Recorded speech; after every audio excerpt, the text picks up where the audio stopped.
Time for another comic book review segment. Got a nice little stack here today. So we're going to get to it. I don't really have anything going on.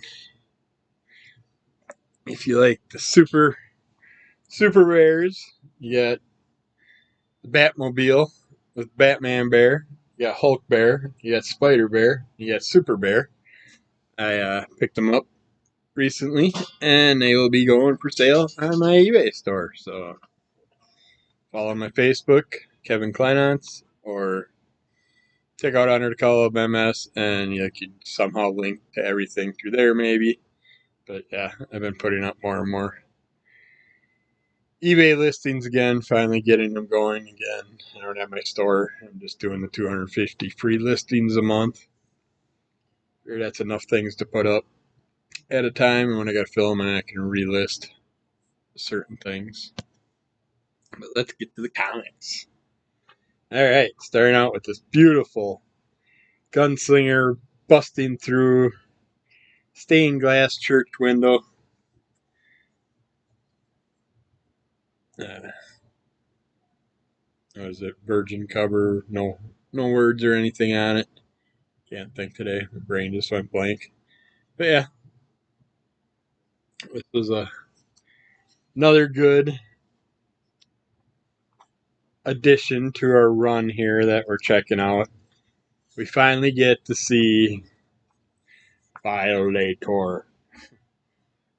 We get to see Clown Spawn battle with his daughter and Gunslinger and these characters. And it's Violator versus Dinosaur Girl.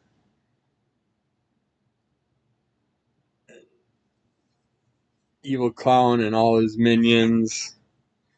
With Gunslinger and our young guy that's kind of stuck along the way because his dad was into things that he didn't know about until all this stuff happened and the realm's open. Yeah, I like this. I hope this storyline goes on for a little while with Clown Spawn and his daughter.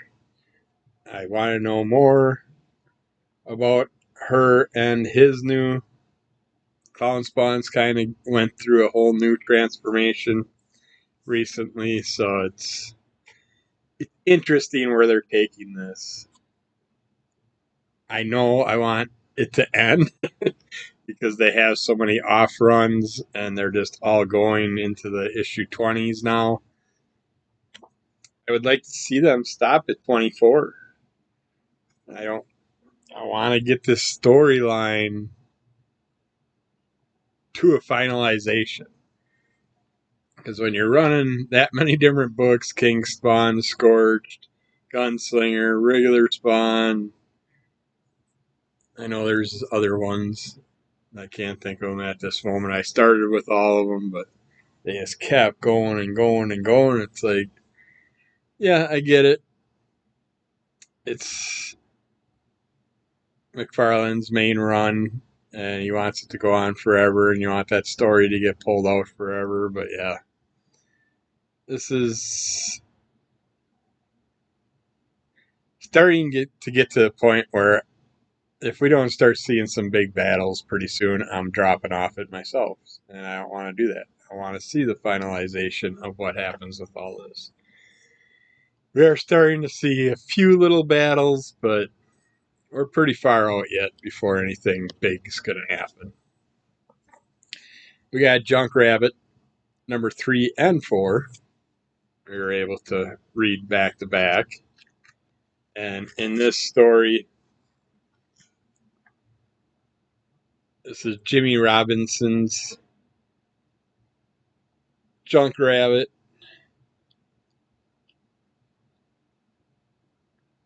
It's like he's got a proofreader, which I want to be. It's like I want a lot of these stories need proofreading, and this one doesn't because it has a proofreader. It's done right. The story plays out nicely, but basically, our rich, empowered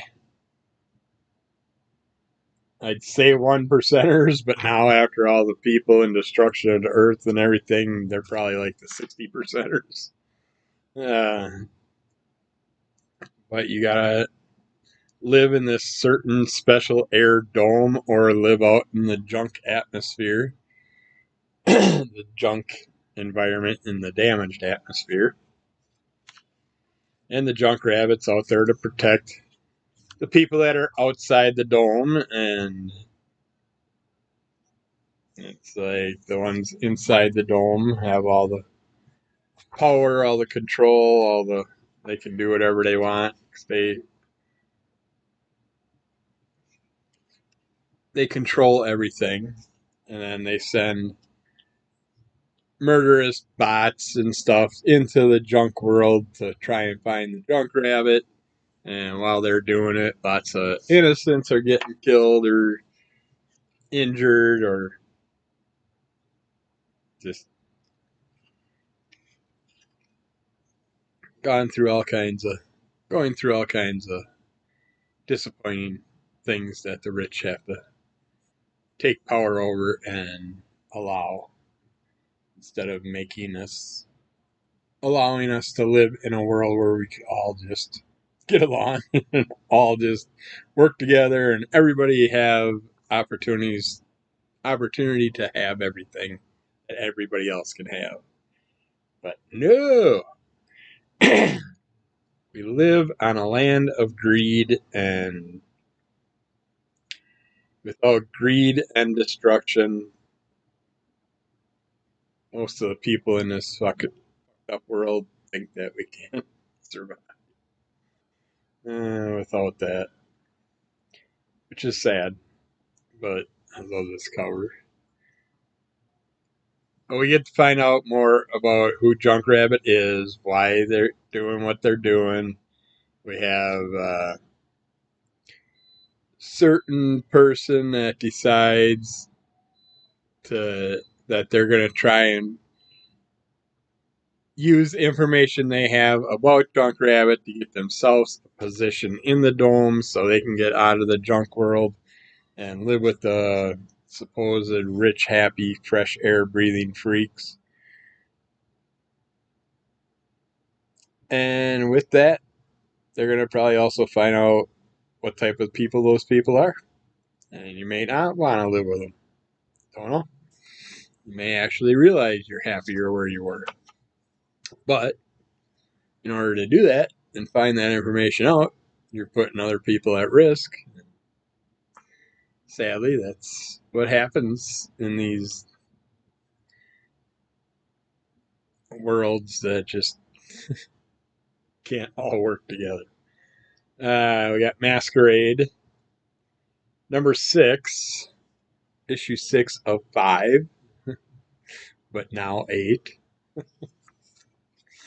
This is just such a weird story, but yet it's gotten better as it went along, and we're learning more again on this one about the whole why they use this masking stuff to heal themselves, to numb themselves, to allow them to go through torture and pain without dealing with the pain and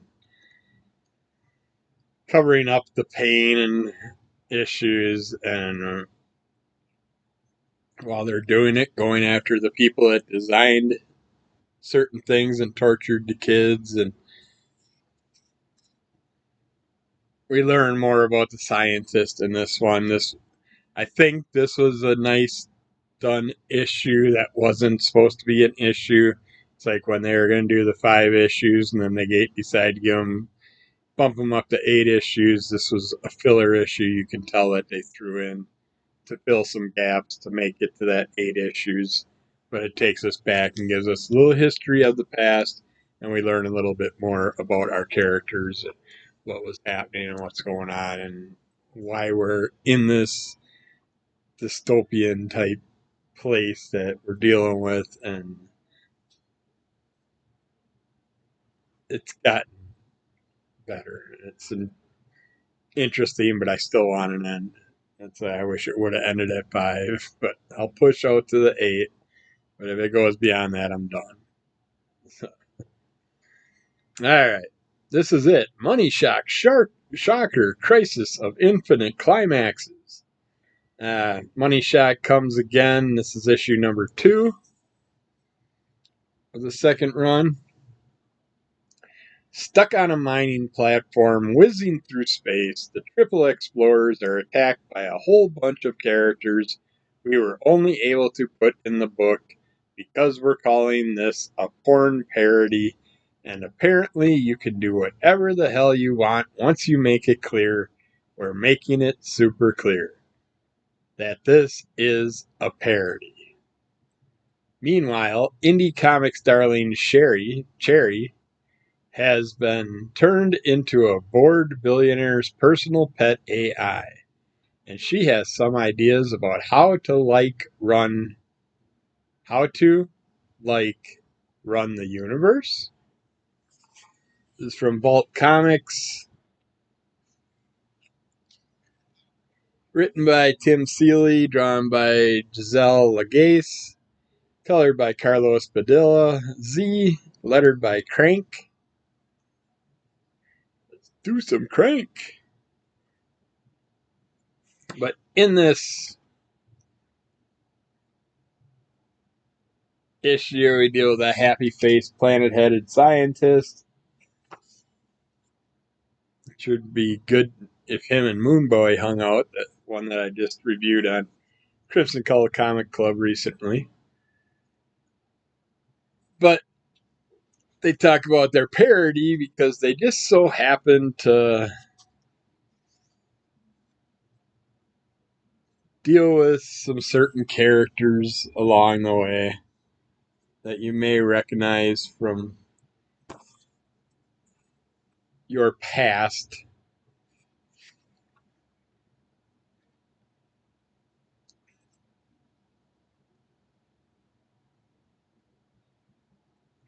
Yeah, I don't want to ruin things like that.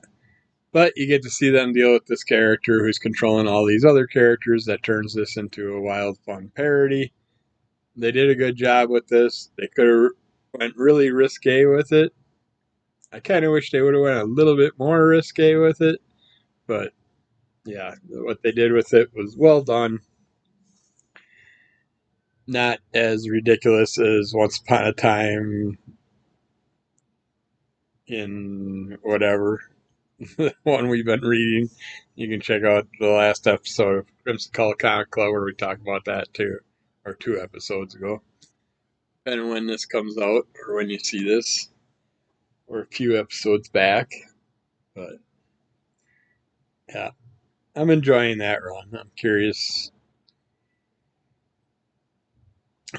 what where the story's going to take us. Eventually, it feels to me, I don't know, I don't remember what the first issue was all about, but it feels like each issue's been like a different concept that they're going after. Then we got Spawn number 342 and 343.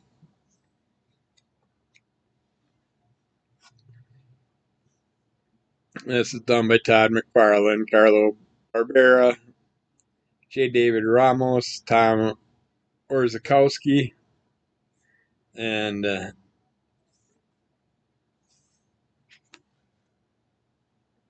we actually get, and we go back to Green World,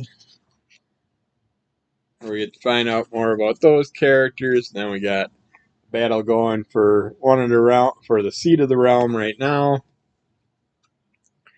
That's going on. That should not be going on. We have characters that are getting taken out, tortured, put through whatever, and jumping and changing sides to the point of it's going to cost them dearly in the end. The factions that are put together, I think all this crossover stuff's going to start hurting them more and more, but dwindling down their armies and taking more of their powers away. And then we're finding out more about what's going on with the clown. Why Spawn and the clown may have to work together at some point, organize a little bit. Can't remember.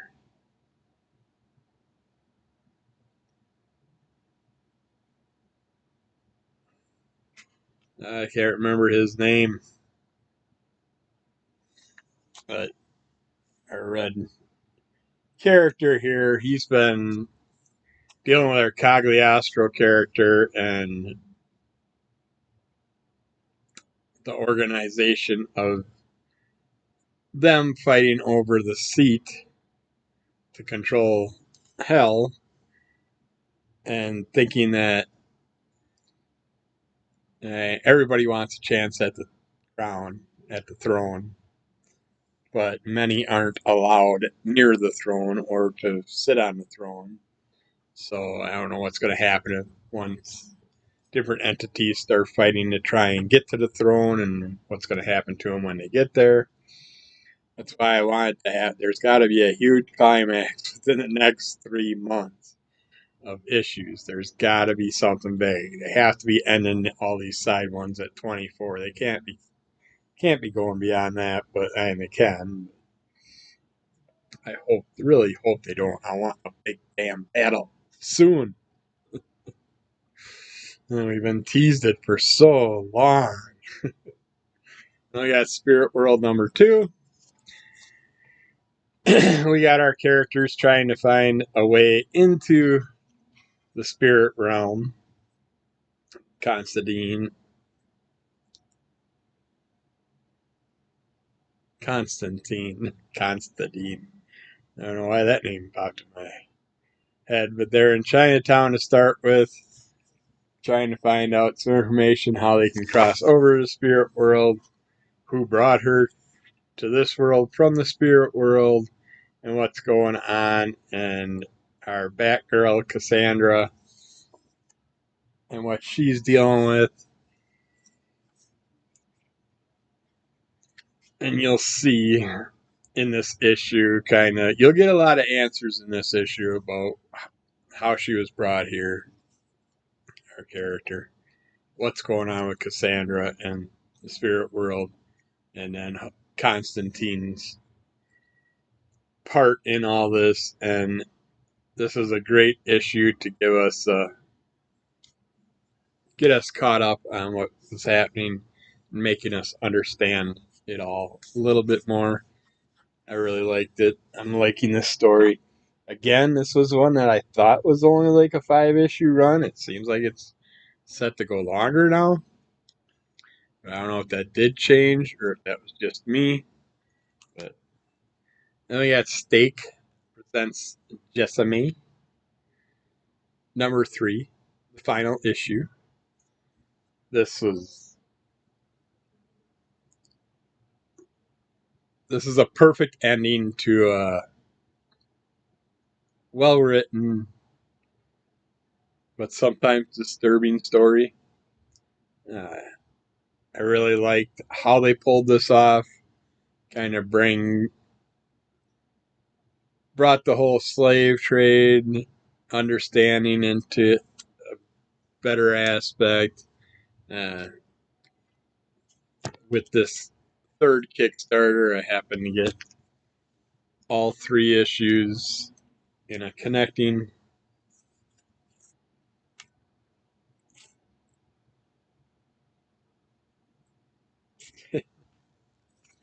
Let's see.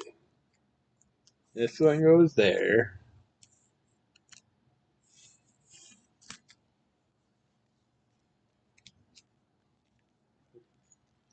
If I can hold them, that one goes there. See them all?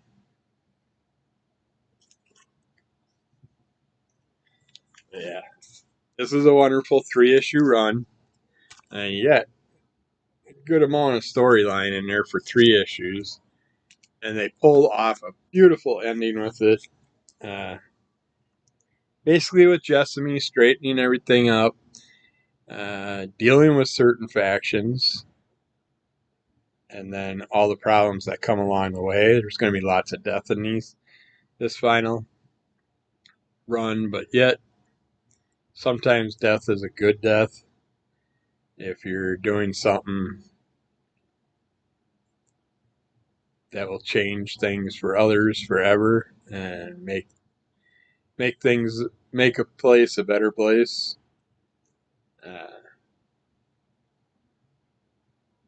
With going back in time, you got to get into all those aspects of that past history and all the issues along with it. But I was very happy with that. I love all the Stake comics that I've read so far, storylines, and the Jessamy character. I really like her, but she was very limited in the Stake run, so this is nice when we get these little side runs that go back in time and get us a little more history and understanding of that main character. But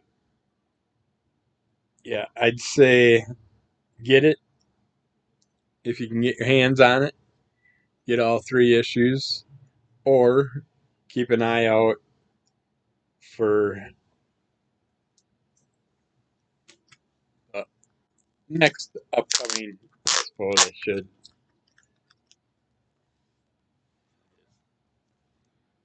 I had it all nicely put away.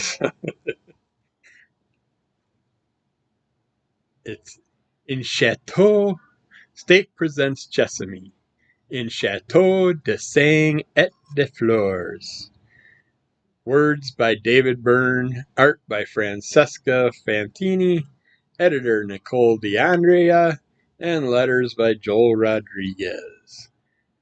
But if you can catch, and it's like you got this beautiful black and white artwork with these little splashes of color, and it's hard to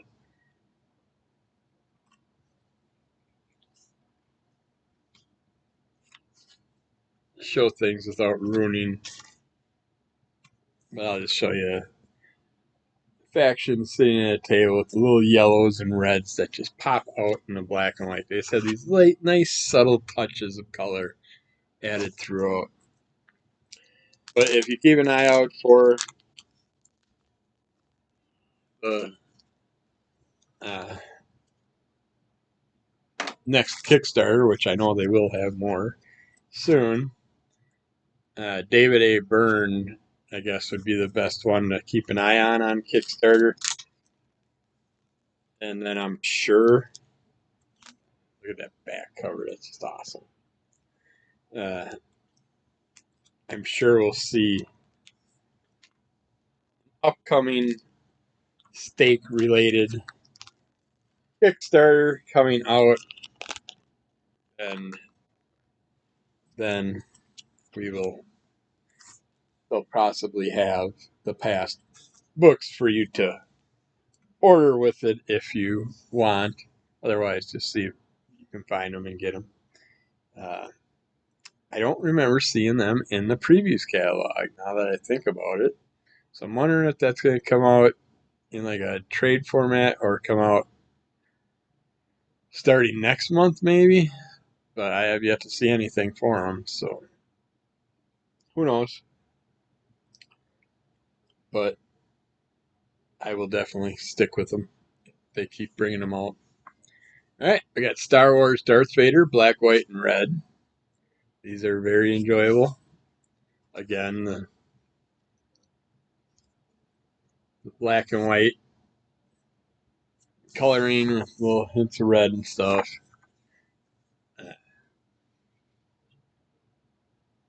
But this was another great trio of stories.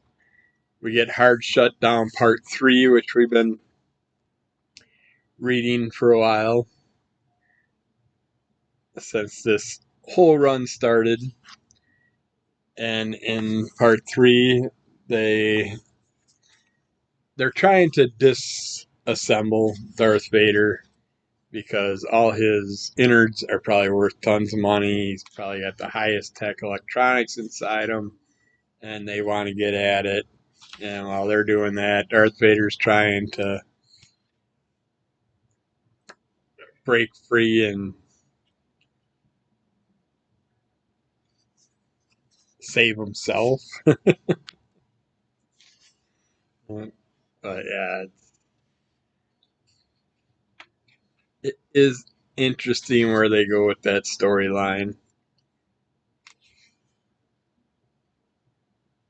Then we get Annihilated, which is another one where Darth Vader is basically came to an area that they did not expect him, and he causes tons of destruction in his path to get to where he wants to go, and they got to battle their way out of it if they can. Then we got Diplomatic Impunity, where Darth Vader finds out that someone is a traitorous person, and he decides to take them back to their planet to confront them about what is all going on. And it's interesting little twist. Well, it's kind of what you would expect out of it, but done in a interesting way. Then the final one we're going to talk about today is Sweetie Candy Vigilante #6. This is so much fun by Dynamite Entertainment. Writer Suzanne Cafiero, artist Jeff Zornow, colorist Antonio Fabella, letterer DC Hopkins. The sweeter the cherry, the juicier the bombs. Hello, Daddy. Hello, Mom. Sweetie's a gumballer dropping cherry bombs on New York City. New York City?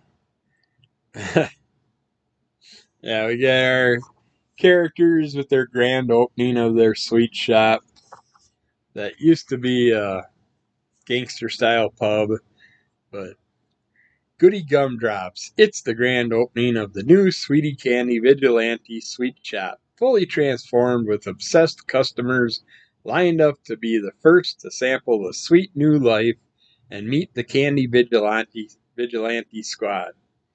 The adoring crowd, decked out in official Candy Vigilante merch, have come to check out the goods and hang on to Sweetie's every word.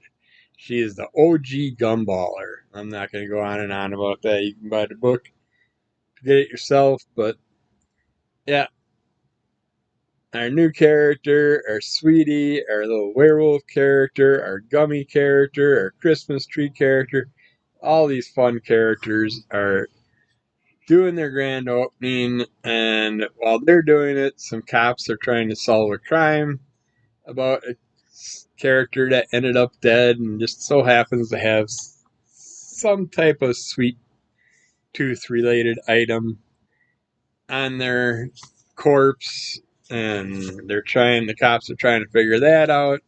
And while that's all going on, the person that's dead, they're looking up information about his past, and it just so happens that his past is all related to the building that Sweetie Candy is in now, so the cops have to come and question them and check it out, and it's fun what they're doing with it. I'm looking forward to the next 6 issues, see where they take us. But yeah, Sweetie Candy Vigilante, an excellent fun run of sweet goodness. So check that out. That's it for today, and we'll get back with more reviews relatively soon because we still got a somewhat decent sized stack to go through. So come back for more soon. Bye.